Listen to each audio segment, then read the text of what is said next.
फरसा बेयरिंग्स आपका वर्कशॉप वाला दोस्त। व्हील एंड किट असेंबली और डिसअसेंबली। हेलो, मैं कार्लोस हूँ, फरसा का एक विशेषज्ञ टेक्नीशियन। आज हम देखेंगे इस तरह की व्हील एंड किट को कैसे खोला और जोड़ा जाता है, जिसे हमारे यहाँ इसी तरह के एक हब में रखा जाएगा। फरसा में हर तरह के औद्योगिक बेयरिंग और वाणिज्य वाहन बेयरिंग के निर्माण के अलावा भी हम अपने बेयरिंग को खोलने और जोड़ने के लिए खास तरह के उपकरणों का डिजाइन और निर्माण करते हैं।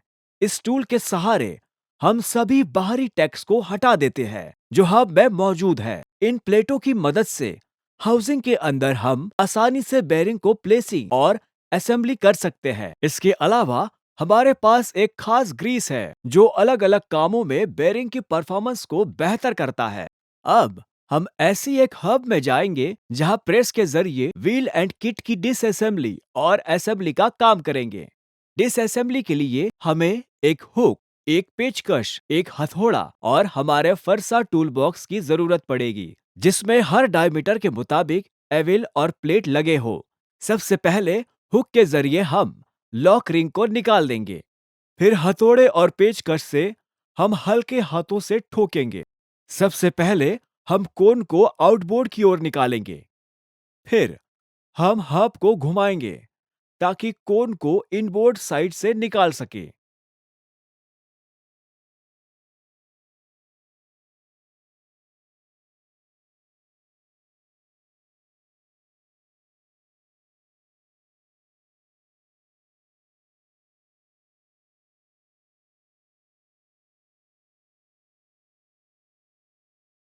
जब डिसअसेंबली पूरी हो जाएगी तो हम अच्छे से हब को साफ कर लेंगे और ये सुनिश्चित करेंगे कि ये सही जगह पर है।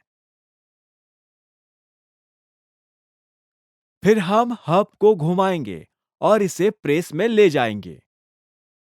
एक्सटेंडेबल एविल और पुश बार के सहारे हम सबसे पहले रिंग को आउटबोर्ड की ओर से निकालेंगे। पुश बार को हटाया जा सकता है, तो आप इसे अपनी जरूरत के हिसाब से लगा सकते हैं।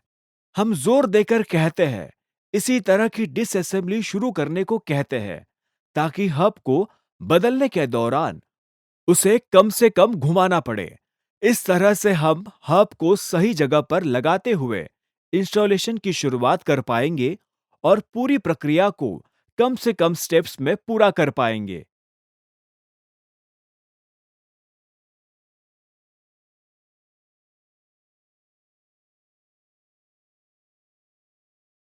अब हम हब को घुमाएंगे और आउटबोर्ड साइड को ऊपर रखते हुए प्रेस पर लौटेंगे।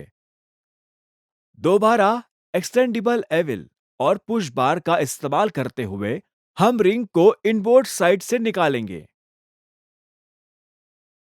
प्रेस के नीचे डालने से पहले हमें यह सुनिश्चित करना चाहिए कि टूल्स बीचों बीच है।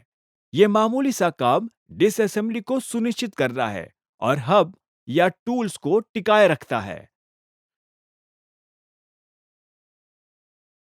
जब हम हब को पूरी तरह से खाली और साफ कर लेते हैं, तो हम नए बेरिंग को लगाना शुरू करते हैं।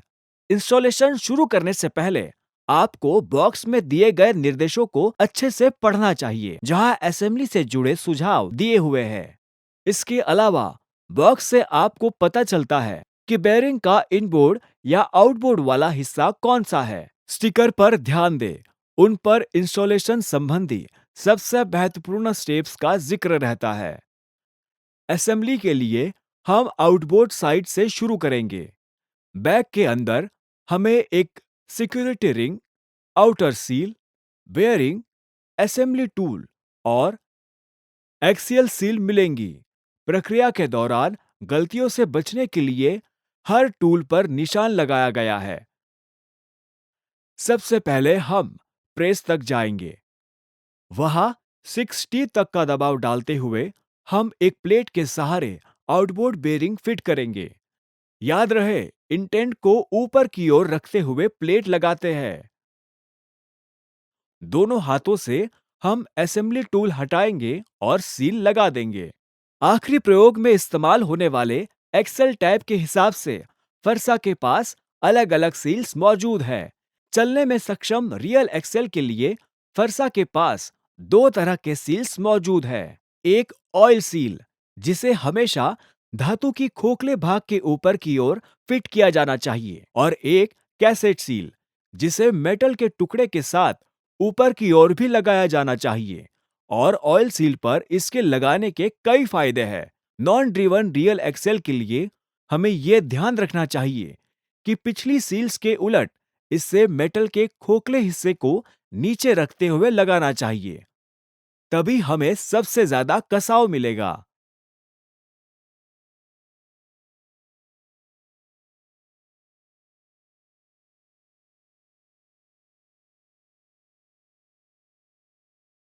ड्राइव वाला एक्सेल। Oil seal.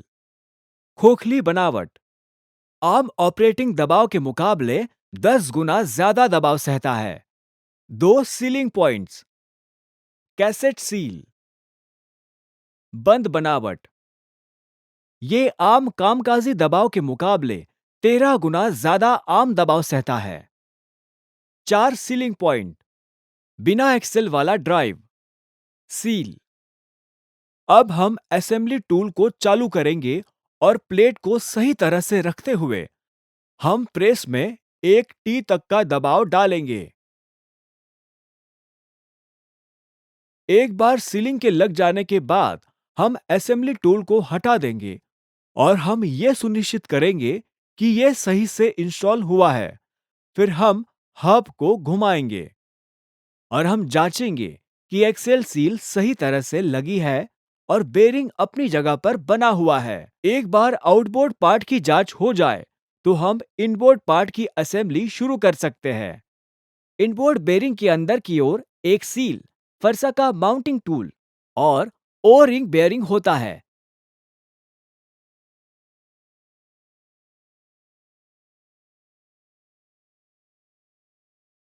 इसे इस्तेमाल करने के लिए हम पहले इस्तेमाल हो चुके ही प्लेट को लेंगे और प्रेस के साथ 6 टी तक का दबाव डालेंगे। लग जाने के बाद हम प्लेट को निकाल सकते हैं और दोनों हाथों से असेंबली टूल को निकाल देंगे।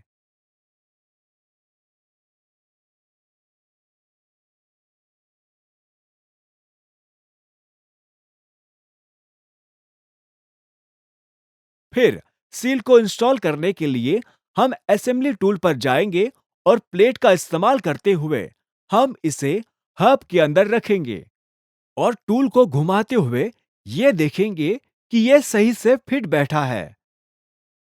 सील के सही से लग जाने के बाद हम असेंबली टूल को निकाल देंगे और यह जांचेंगे कि यह ठीक से लग चुका है। अंततः हम देखेंगे कि ओ रिंग को सही से लगा दिया गया है। आखिर में यह देखना है कि सुरक्षा क्लिप अपनी जगह सही से लग गया है और घूम सकता है।